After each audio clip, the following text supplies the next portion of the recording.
Hello friends, इस video में हम बहुत ही इम्पोर्टेंट टॉपिक लेने जा रहे हैं दैट इज ईटीसी, जो कि थोड़ा कॉम्प्लेक्स है और जैसे बुक्स में लिखा होता है थोड़ा मुश्किल है अंडरस्टैंड करना। बट जिस तरीके से मैं लूँगी, मैं इसको बहुत इंटरेस्टिंग और इजी बना के इस टॉपिक को लूँगी। तो ईटीसी में आपको पता है कि एनएडीएच ने एनर्जी देनी है एटीपी, ओके। बट आपको याद है एनर्जी के बारे में एक बात कि एनर्जी कभी बना नहीं सकते, okay. Energy can neither be created nor be destroyed, it can just be converted from one form to another, okay. Energy को बना नहीं सकते, तोड़ नहीं सकते, इसको एक फॉर्म से दूसरी फॉर्म में कन्वर्ट जरूर कर सकते हैं। तो ईटीसी में वेरियस फॉर्म्स ऑफ एनर्जीज को कन्वर्ट किया जाता है, पहले एक से दूसरी, फिर दूसरी से तीसरी, और फाइनली एनर्जी एटीपी की फॉर्म में स्टोर की जाती है। तो ये चीज़ों को समझने के लिए मैं दो रूटीन लाइफ एग्जांपल्स लूंगी।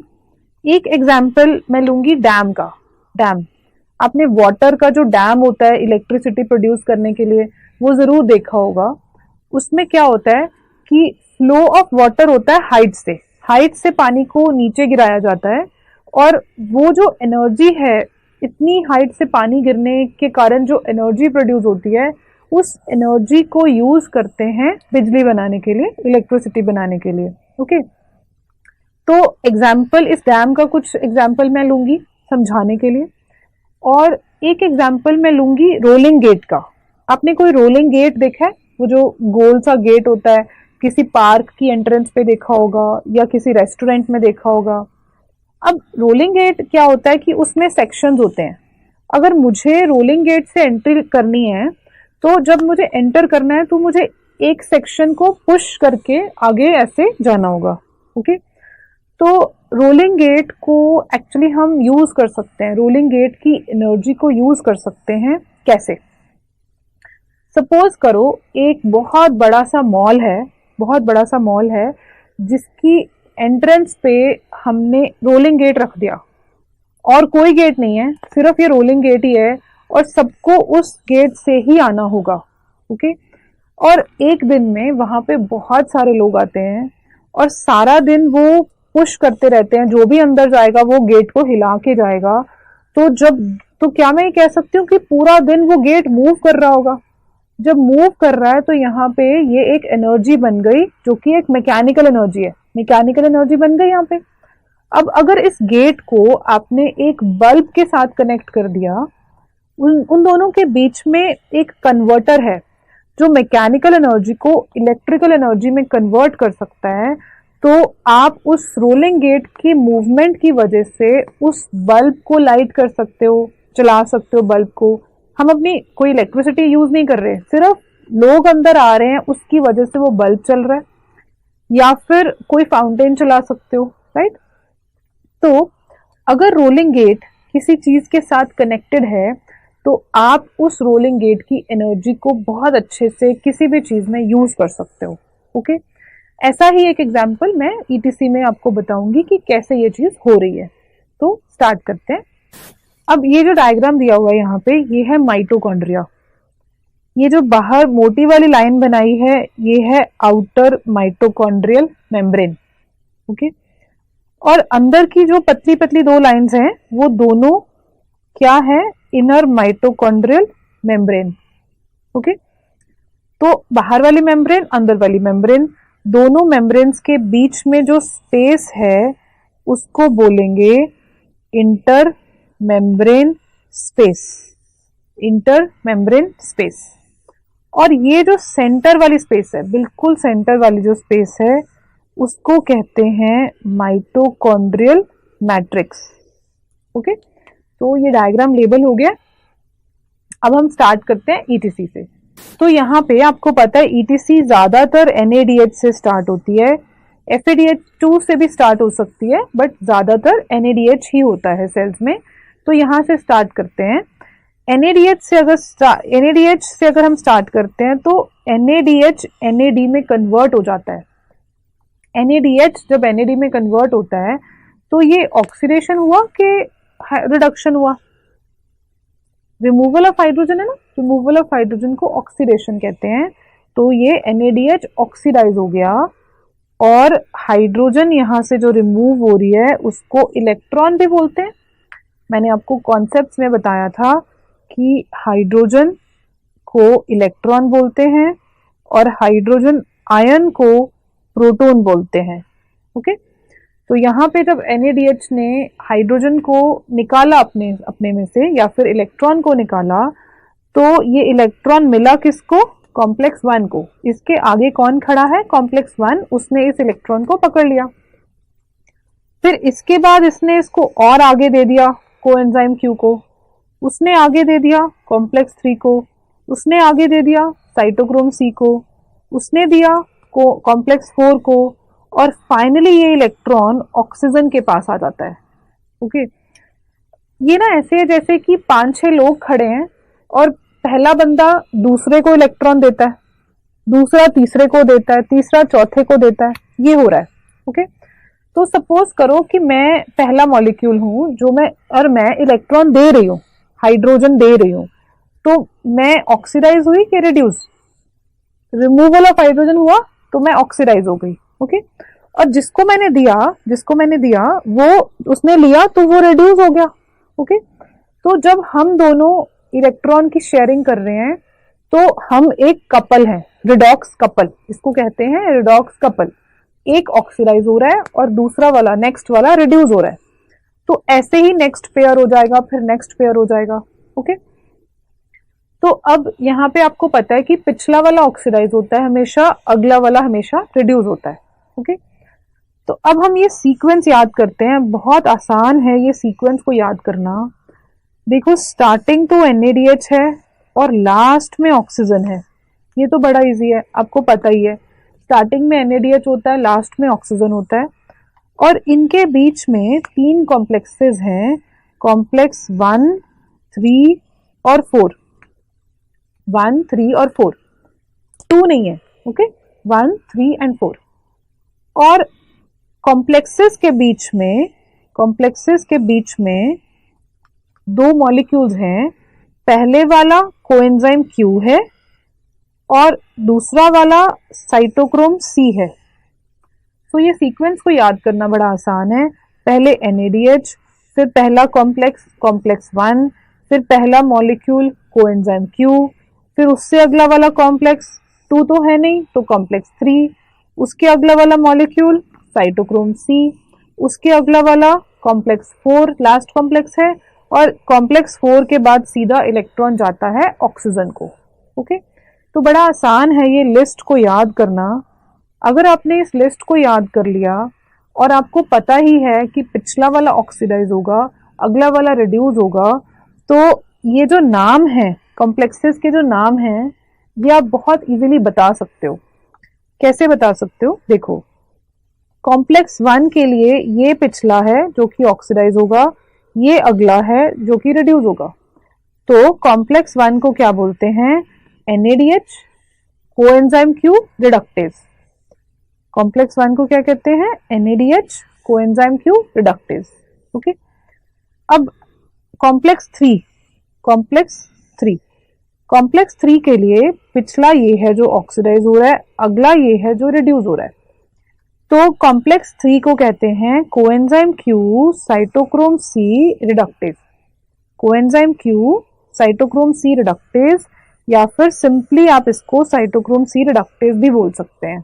ओके, अब आते हैं कॉम्प्लेक्स 4 पे। कॉम्प्लेक्स 4 के लिए पिछला ये है जो ऑक्सीडाइज हो रहा है, नेक्स्ट वाला इसका ऑक्सीजन है, उसको छोड़ दो, ऑक्सीजन को छोड़ दो, सिर्फ ये पिछला वाला देखो। तो कॉम्प्लेक्स 4 का नाम क्या हुआ? Cytochrome C oxidase. Okay, complex 4 का नाम है साइटोक्रोम C ऑक्सीडेज।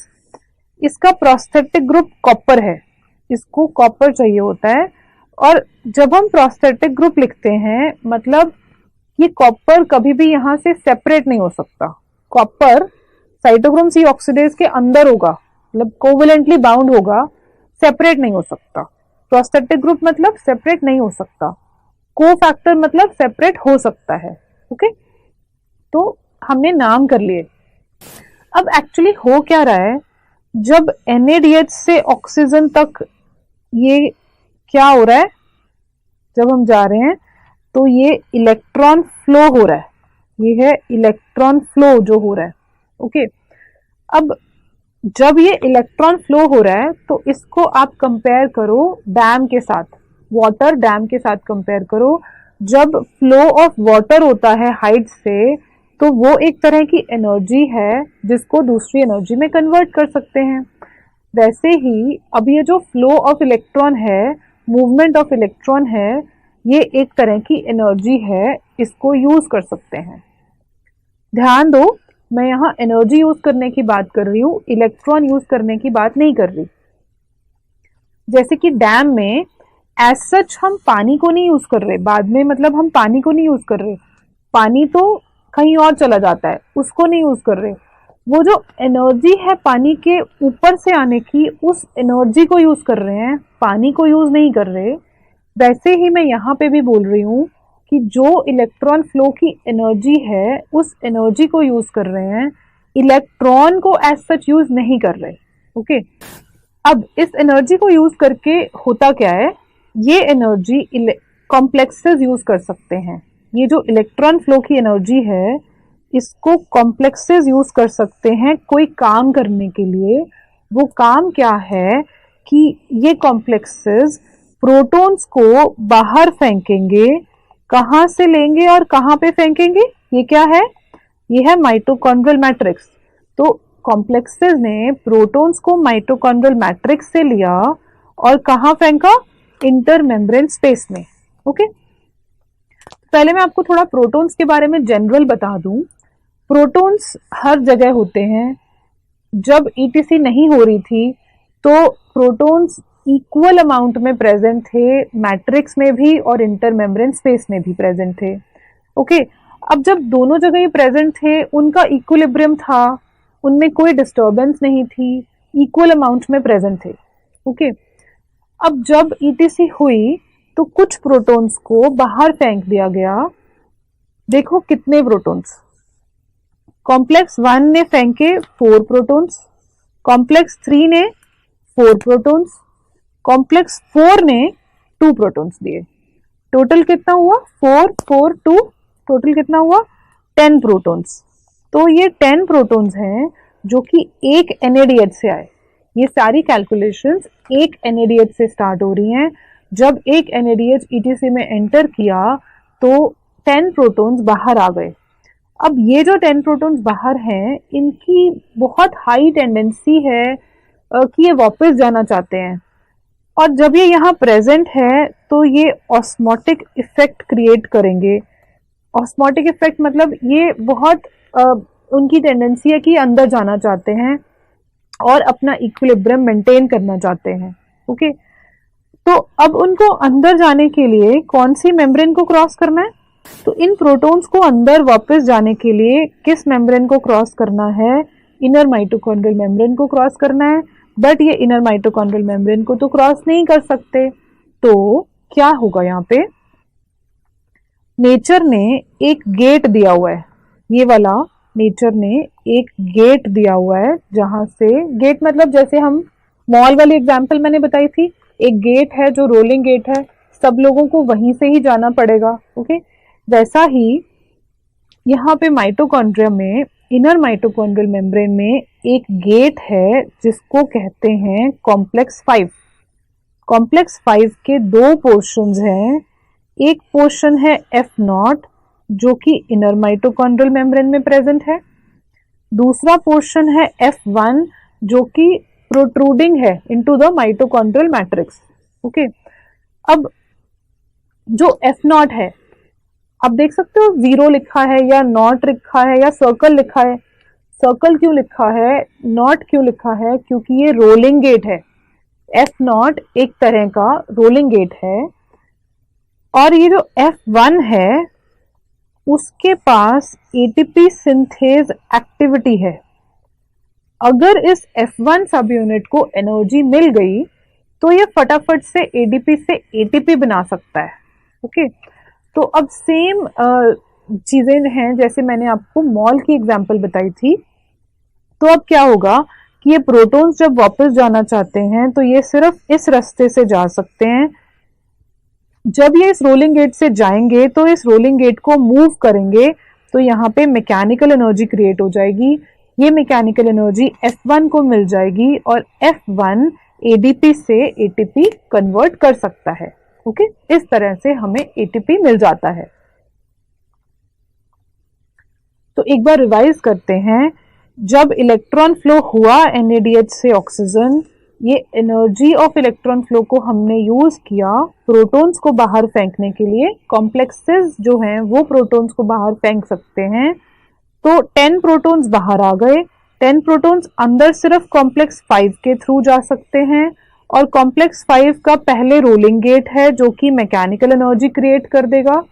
सिर्फ प्रोटॉन्स के अंदर आने की वजह से वो मैकेनिकल एनर्जी क्रिएट कर देगा और वो F1 को दी जाएगी। F1 उस एनर्जी को यूज करके ATP बना देगा। ओके, तो यहाँ पे energy is not created but one form of energy is converted to another form of energy. Okay, पर मुझे ये बताओ कि सबसे पहली जो एनर्जी आई है इलेक्ट्रॉन फ्लो, वो कहाँ से आएगी? देखो, एक एनर्जी बन गई, उससे दूसरी बना ली, उससे तीसरी बना ली, वो तो पॉसिबल है, लेकिन जो सबसे पहले वाली आई वो कैसे आई? देखो, वो इसलिए आई क्योंकि जो नेक्स्ट मॉलिक्यूल खड़ा है, नेक्स्ट सीक्वेंस में जो खड़ा है, नेक्स्ट वाले की ज्यादा टेंडेंसी है इलेक्ट्रॉन को पकड़ने की, इलेक्ट्रॉन को बाइंड करने की। उससे अगले वाले की और ज्यादा टेंडेंसी है, उससे अगले वाले की और ज्यादा टेंडेंसी है। तो इसलिए ऐसा होगा कि अगला नेक्स्ट मॉलिक्यूल पीछे वाले से इलेक्ट्रॉन को पकड़ लेगा। ओके, इस चीज को कहते हैं redox potential. Redox potential, redox potential means tendency to gain electron, tendency to gain electron. तो NADH से लेके ऑक्सीजन तक इलेक्ट्रॉन फ्लो हो रहा है, तो क्या मैं कह सकती हूँ कि NADH का लीस्ट रिडॉक्स पोटेंशियल है, सबसे कम रिडॉक्स पोटेंशियल है, लेकिन ऑक्सीजन का मैक्सिमम रिडॉक्स पोटेंशियल है, सबसे ज्यादा है। तो आपको सीक्वेंस पता ही है सारी, आप आराम से बता सकते हो किसका ज्यादा है और किसका कम है। फॉर एग्जाम्पल, अगर मैं आपसे पूछूं कि साइटोक्रोम C और कोएंजाइम Q में से किसका रिडॉक्स पोटेंशियल ज्यादा है, तो आंसर क्या है? साइटोक्रोम C का ज्यादा है, क्योंकि वो लिस्ट में आगे की तरफ है। ओके, तो अगर आपको इस सारी चीज जो मैंने आपको स्टोरी बताई है, इसको, इसके नोट्स अगर आपको लिखने हैं तो वो मैं आपको हेल्प कर देती हूँ। फ्लो चार्ट फॉर्म में हम ये नोट्स लिखेंगे, तो ये बड़े इजी है लिखने के लिए और बड़ी जल्दी आप इनको रिवाइज कर सकते हो। सो क्या हो रहा है? Electron flow from NADH to oxygen. Electron flow जब हो रहा है तब प्रोटॉन्स ट्रांसपोर्टेड आउट होंगे, प्रोटॉन्स को बाहर ट्रांसपोर्ट किया जाएगा। कहां से कहां तक? From mitochondrial matrix to inter membrane space. Protons transported out from mitochondrial matrix to intermembrane space. Then what will happen? Then osmotic effect will be created. Protons का इंटरमेम्ब्रेन स्पेस में ऑस्मोटिक इफेक्ट क्रिएट होगा, इसलिए ETC को केमी osmotic theory भी बोलते हैं। ETC को केमी ऑस्मोटिक थ्योरी भी बोलते हैं। अब जब ऑस्मोटिक इफेक्ट क्रिएट हो गया तो F0 और F1 यूज होंगे। F0 और F1 कॉम्प्लेक्स 5 के दो सब यूनिट्स हैं। F0 तो रोलिंग गेट के जैसा है और F0 में मैकेनिकल एनर्जी क्रिएट हो जाएगी और ये फिर F1 सब यूनिट को दी जाएगी, क्योंकि F1 सब यूनिट के पास ATP सिंथेज एक्टिविटी है और ये उस एनर्जी को यूज करके ADP से ATP बना सकता है। ओके, अब नेक्स्ट है components of ETC। Components of ETC 5 protein complexes हैं, 5 प्रोटीन कॉम्प्लेक्सेस हैं। ये जो 5 प्रोटीन कॉम्प्लेक्सेस हैं वो है रोमन नंबर 1 से 5 और ये सारे फिक्स्ड हैं मेम्ब्रेन में। देखो ईटीसी के सारे components obviously inner mitochondrial membrane में प्रेजेंट होंगे और 5 प्रोटीन कॉम्प्लेक्सेस हैं जो मेम्ब्रेन में फिक्स हैं, वो मेम्ब्रेन में फिक्स हैं, मूव नहीं हो सकते, मूव नहीं कर सकते। और दूसरी साइड पे 2 चीजें हैं जो मूव कर सकती हैं और वो इलेक्ट्रॉन को कैरी करते हैं, तो हम कहते हैं 2 मोबाइल इलेक्ट्रॉन कैरियर्स। वो दोनों कौन से हैं? एक है कोएंजाइम क्यू जिसको यूबिक्विनॉन भी बोलते हैं, दूसरा है साइटोक्रोम सी। जो साइटोक्रोम सी है वो एक तरह का पेरिफेरल मेम्ब्रेन प्रोटीन है।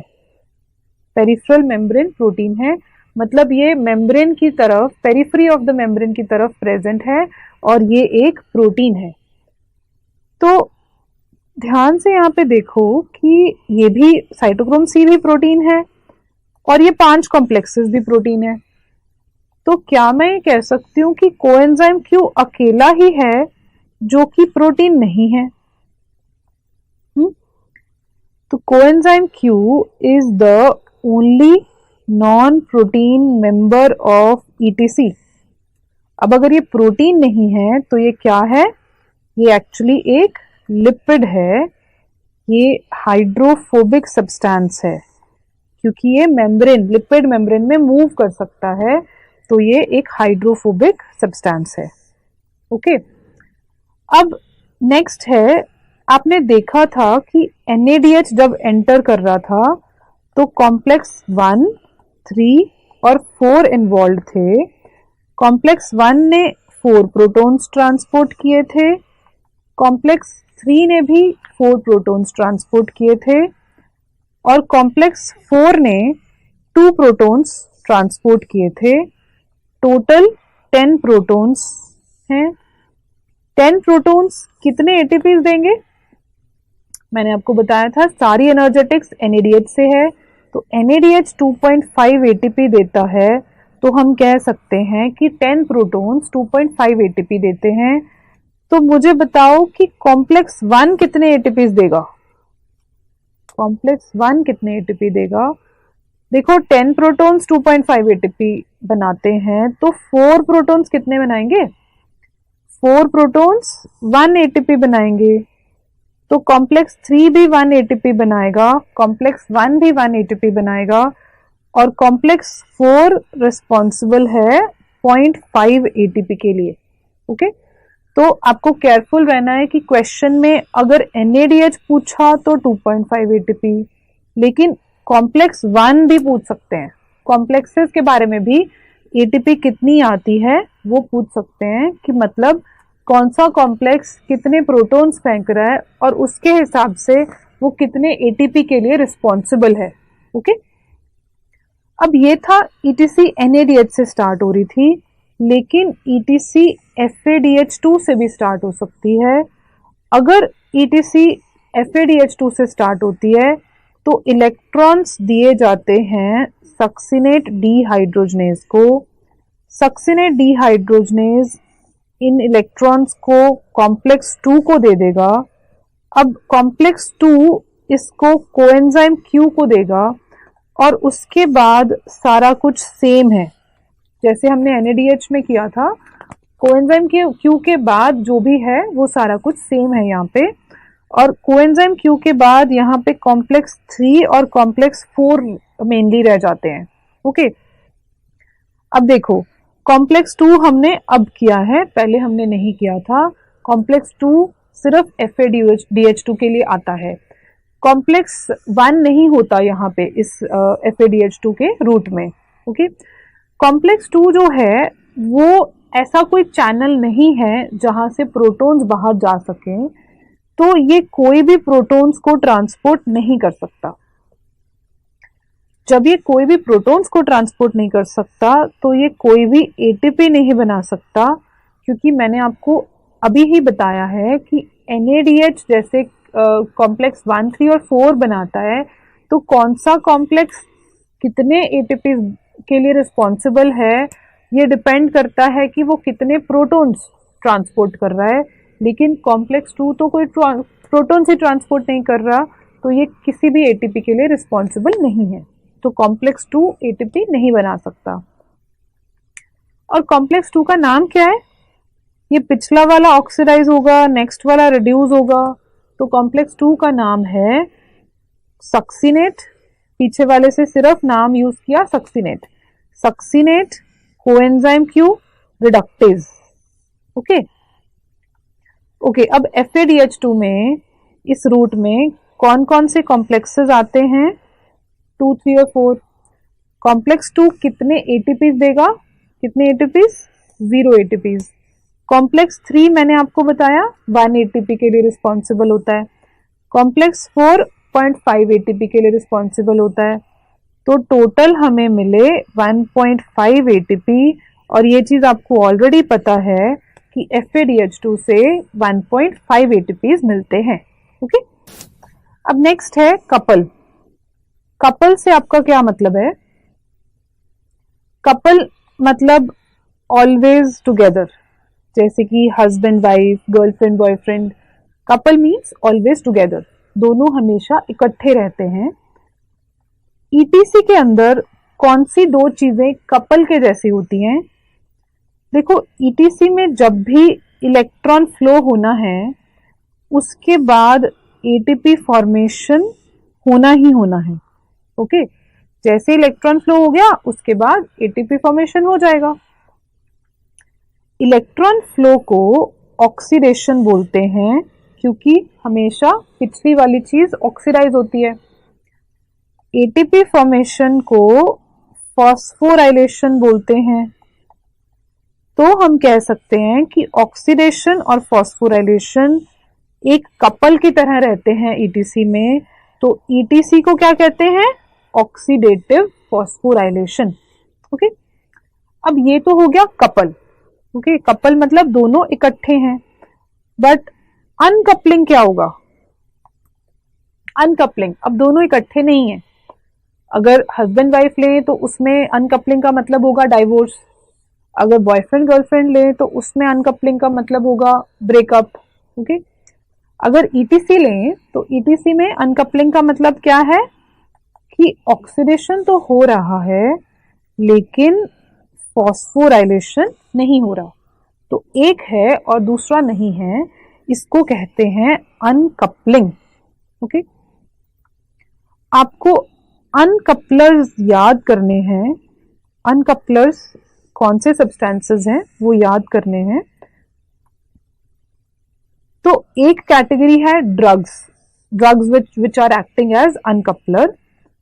इसमें एक एग्जाम्पल है डाई नाइट्रोफिनॉल। ओके, दूसरी एग्जाम्पल है high doses of aspirin. Okay, और दूसरी साइड पे लिखेंगे नेचुरल और फिजियोलॉजिकल अनकपलर्स। नेचुरल और फिजियोलॉजिकल अनकपलर्स। नेचुरल अनकपलर्स में पहला एग्जाम्पल है थर्मोजेनिन। थर्मोजेनिन एक प्रोटीन है। थर्मोजेनिन एक प्रोटीन है जो इनर माइटोकॉन्ड्रियल मेम्ब्रेन में प्रेजेंट होता है। इनर माइटोकॉन्ड्रियल मेम्ब्रेन में प्रेजेंट होता है। ये एक तरह का चैनल है जिसमें से प्रोटॉन्स ट्रांसपोर्ट हो सकते हैं। ये ब्राउन फैट में प्रेजेंट होता है, प्रेजेंट इन ब्राउन फैट, और ये रिस्पॉन्सिबल होता है, it is responsible for non shivering thermogenesis. Thermogenesis मतलब हीट बनाना। नॉन शिवरिंग मतलब इसमें शिवरिंग नहीं करनी पड़ती। ओके, इस तरह की हीट बनाने के लिए शिवरिंग नहीं करनी पड़ती। आपको पता है ब्राउन फैट हाइबरनेटिंग एनिमल्स में होते हैं, नियोनेट्स में होते हैं। ओके, तो इसका डिटेल हम डायग्राम में बाद में समझेंगे, पहले लिख लेते हैं। थर्मोजेनिन हो गया, दूसरा है थायरोक्सिन। थायरोक्सिन भी अनकपलर है, नेचुरल अनकपलर है। थर्ड है free fatty acids. Free fatty acids भी अनकपलर है। ओके, सो समझते हैं कि अनकपलर करते क्या है। देखो इस डायग्राम में यहाँ पे मैंने थर्मोजेनिन बनाया है और यहाँ पे डाइनाइट्रोफिनॉल। अब अनकपलर ऐसा कोई भी सब्सटेंस होता है जो कि इनर माइटोकॉन्ड्रियल मेम्ब्रेन में कोई होल कर दे, कोई होल कर दे। होल मतलब कोई सिंपल सा गेट बन गया। अब वैसे तो मैंने आपको बताया था कि इनर माइटोकॉन्ड्रियल मेम्ब्रेन में से प्रोटॉन्स क्रॉस नहीं कर सकते, उनको सिर्फ और सिर्फ कॉम्प्लेक्स 5 को यूज करना पड़ेगा। बट अगर कोई ऐसा लीकिंग पॉइंट क्रिएट हो गया, कोई ऐसा रास्ता, कोई ऐसा सिंपल सा गेट अगर कोई ऐसा क्रिएट हो गया तो क्या होगा? देखो, सपोज कि कोई माइटोकॉन्ड्रिया है जिसमें थर्मोजेनिन या डाइनाइट्रोफिनॉल है।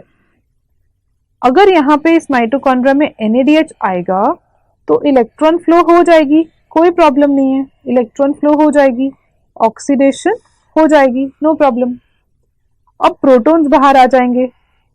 इन प्रोटॉन्स के पास दो ऑप्शंस हैं कि या तो ये इतना कॉम्प्लेक्स सा रोलिंग गेट को यूज करें या फिर ये सिंपल गेट यूज करें, अनकपलर वाला सिंपल गेट यूज करें। तो आप बताओ, अगर आपके पास ये दो ऑप्शंस हो, सिंपल गेट, रोलिंग गेट, आप कौन सा चूज करोगे? आप सिंपल गेट चूज करोगे ना।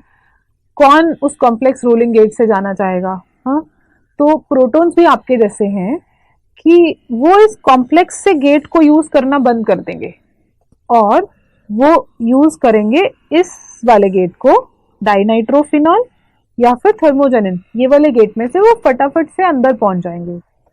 अब ये जो गेट्स हैं, इन पे ऐसी कोई मशीनरी नहीं लगी हुई जो ATP सिंथेसिस करे। सो ATP सिंथेसिस नहीं हो रहा, फॉस्फोराइलेशन नहीं हो रहा, लेकिन ऑक्सीडेशन हो रहा है। इसको कहते हैं अनकपलिंग। इसको कहते हैं अनकपलिंग। ओके ओके, एक और चीज, हीट कैसे जनरेट हो रही है? अब जब कोई भी जब प्रोटॉन्स इस गेट से जा रहे हैं तो ATP तो नहीं बन रही, बट अपने ऑस्मोटिक इफेक्ट की वजह से वो बहुत स्पीड से जा रहे हैं, बहुत स्पीड से जा रहे हैं, तो थोड़ी सी फ्रिक्शन क्रिएट हो जाएगी। ओके, अब फ्रिक्शन की वजह से थोड़ी सी हीट प्रोड्यूस हो जाएगी। अगर आप एक चैनल की बात करो तो हीट प्रोडक्शन बहुत नेग्लिजिबल होगी, उसका कोई बेनिफिट नहीं है। लेकिन अगर ऐसे चैनल्स बहुत ज्यादा हों, तब जो हीट प्रोड्यूस होगी वो किसी चीज के लिए यूज हो सकती है। जैसे कि थर्मोजेनिन जो ब्राउन फैट में है, उसको यूज करते हैं बॉडी की हीट प्रोडक्शन के लिए। क्या होता है कि ब्राउन फैट एक ऐसा टिश्यू है जिसमें बहुत सारे माइटोकॉन्ड्रियाज होते हैं। हर एक माइटोकॉन्ड्रिया में बहुत सारे थर्मोजेनिन प्रोटीन्स होते हैं। तो पूरे के पूरे ब्राउन फैट टिश्यू में बहुत सारा अनकपलिंग इफेक्ट हो रहा है, तो बहुत सारी हीट प्रोड्यूस होती है। ओके, इसलिए इसको यूज करते हैं नॉन शिवरिंग थर्मोजेनेसिस के लिए। ओके, अब एक सब्सटेंस है ओलिगोमाइसिन। ओलिगोमाइसिन जो है वो कॉम्प्लेक्स 5 को इनहिबिट करता है। कॉम्प्लेक्स 5 को इनहिबिट करता है, बट ये अनकपलर नहीं है। ये अनकपलर नहीं है। Oligomycin inhibits complex 5 but it is not an uncoupler, क्योंकि ये एक्चुअली क्या करता है, ये जो F0 गेट है ना, इसको बंद कर देता है। It will ligate the F0 channel. F0 channel को बंद कर दिया, तो जो एक अकेला गेट था नेचुरली वो बंद हो गया। तो क्या होगा? अब इस माइटोकॉन्ड्रिया में आपको ये वाले गेट्स नहीं देखने हैं। ये जो अनकपलिंग वाले गेट मैंने बनाए हुए हैं यहाँ पे, इसको नहीं देखना है, क्योंकि मैं एक अलग माइटोकॉन्ड्रिया की बात कर रही हूँ जहां पे कोई अनकपलर नहीं है बट ओलिगोमाइसिन है। तो यहाँ क्या होगा, पहले जब NADH आएगा तो इलेक्ट्रॉन फ्लो हो पाएगा, हो सकता है, कोई प्रॉब्लम इनिशियली स्टार्टिंग में कोई प्रॉब्लम नहीं है, इलेक्ट्रॉन फ्लो हो रहा है। थोड़ी देर बाद क्या होगा कि प्रोटॉन्स बाहर आएंगे। अब प्रोटॉन्स जब बाहर आ जाएंगे तो इनके पास कोई ऑप्शन नहीं है अंदर जाने की, क्योंकि वो जो एक अकेला गेट प्रेजेंट था वो तो बंद है। तो 10 प्रोटॉन्स यहीं रह जाएंगे। दूसरा NADH आएगा, फिर 10 प्रोटॉन्स यहीं रह जाएंगे।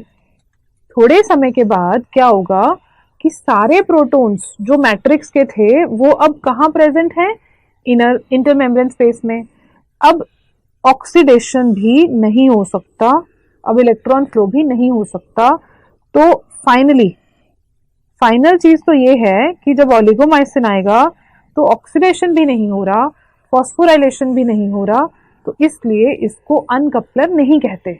Okay, next write down ADP ATP translocase. ये ट्रांसलोकेज एक प्रोटीन है जो कि इनर माइटोकॉन्ड्रियल मेम्ब्रेन में प्रेजेंट है। ये ट्रांसफर करता है ADP और ATP को इनर माइटोकॉन्ड्रियल मेम्ब्रेन के across. It transfers ADP and ATP across the inner mitochondrial membrane. तो सपोज करो कि ये इनर माइटोकॉन्ड्रियल मेम्ब्रेन है, यहां पर ये प्रोटीन प्रेजेंट है, ADP ATP ट्रांसलोकेज, ये प्रोटीन प्रेजेंट है। इसकी एक बड़ी सरफेस है जहां पे ये बिगर मॉलिक्यूल को बाइंड करेगा, एक छोटी सरफेस है जहां ये स्मॉलर मॉलिक्यूल को बाइंड करेगा। तो अगर ये है प्रोटीन, तो जैसे ही ये दोनों मॉलिक्यूल्स को बाइंड करेगा तो ये फ्लिप फ्लॉप हो सकता है, फ्लिप फ्लॉप, फ्लिप फ्लॉप। तो फ्लिप फ्लॉप होने की वजह से इसकी ये वाली सरफेस इधर आ जाएगी, ये वाली सरफेस इधर आ जाएगी। तो स्मॉलर मॉलिक्यूल मेम्ब्रेन के इस साइड पे आ गया, बिगर मॉलिक्यूल मेम्ब्रेन के दूसरी साइड पे आ गया। तो ये ट्रांसफर कर रहा है ना, ये ट्रांसफर कर रहा है ADP और ATP को across the inner mitochondrial membrane. अब मुझे ये बताओ कौन सी चीज अंदर आएगी? माइटोकॉन्ड्रिया के अंदर क्या आएगा? ADP माइटोकॉन्ड्रिया के अंदर आएगा, क्योंकि कॉम्प्लेक्स 5 को, F1 सब यूनिट को ADP को यूज करके ATP बनाना है, और जो भी ATP माइटोकॉन्ड्रिया के अंदर बना है उसको बाहर आना है। मैंने आपको कॉन्सेप्ट्स में एक डायग्राम भी बताया था कि कैटाबॉलिक पाथवेज माइटोकॉन्ड्रिया बनाएंगे माइटोकॉन्ड्रिया के अंदर, कैटाबॉलिक पाथवेज, कि कैटाबॉलिक पाथवेज ATP बनाएंगे माइटोकॉन्ड्रिया के अंदर, और इस ATP को बाहर आना है साइटोप्लाज्म में, क्योंकि ये ATP चाहिए एनाबॉलिक पाथवेज के लिए। ओके, तो ऐसे ATP बाहर आ जाएगा। और एक ड्रग है एट्रैक्टाइलोसाइड। एट्रैक्टाइलोसाइड इस ADP ATP ट्रांसलोकेज का इनहिबिटर है। Atractyloside is inhibitor of ADP ATP translocase. Okay, अब यहां पे 2 क्वेश्चंस पूछे जाते हैं। एक क्वेश्चन है ADP to ATP conversion is inhibited by which drug, और एक क्वेश्चन है ADP to ATP transfer is inhibited by which drug. Conversion पूछ सकते हैं, ट्रांसफर पूछ सकते हैं। अगर कन्वर्जन पूछा तो आप ओलिगोमाइसिन बोलोगे, क्योंकि ओलिगोमाइसिन कॉम्प्लेक्स 5 को इनहिबिट करता है, जो ADP को ATP में कन्वर्ट करता है। Okay,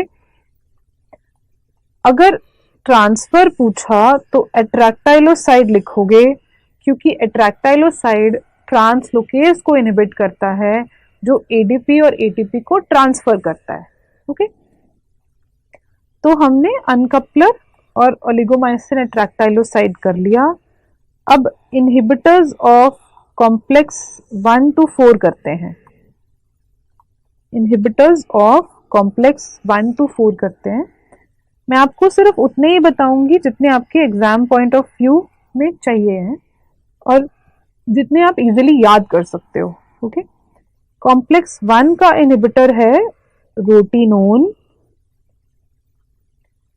phenobarbitone.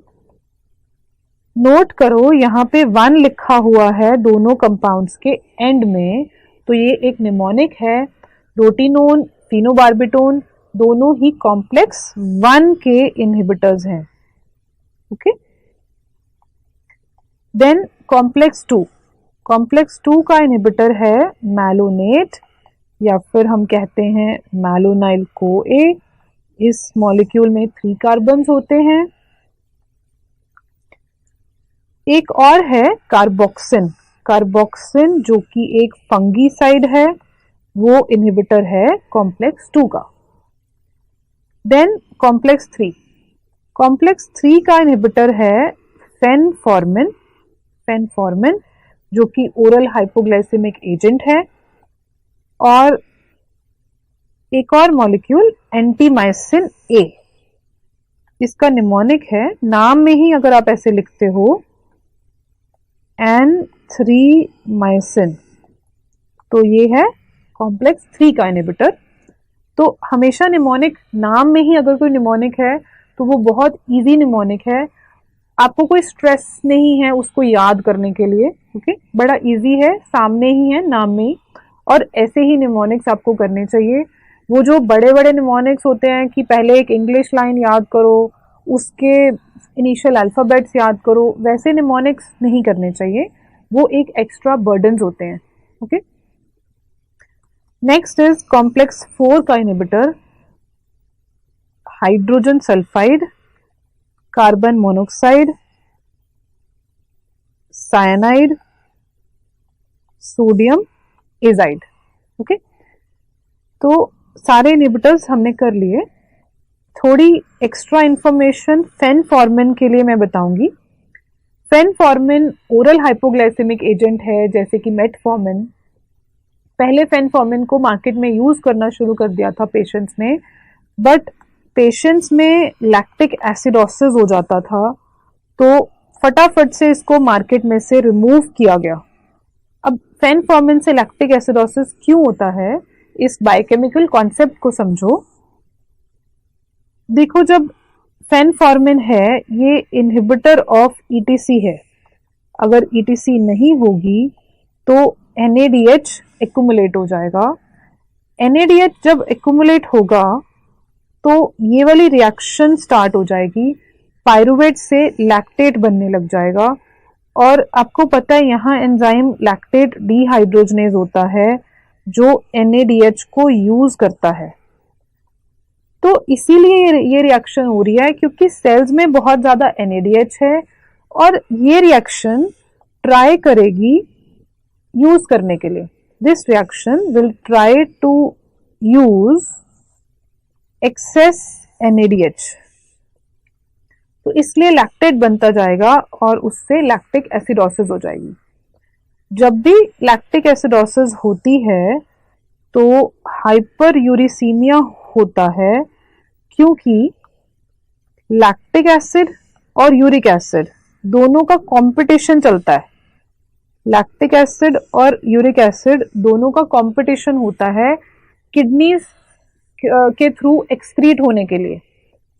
I tell in English once, lactic acid and uric acid competes for excretion by kidneys.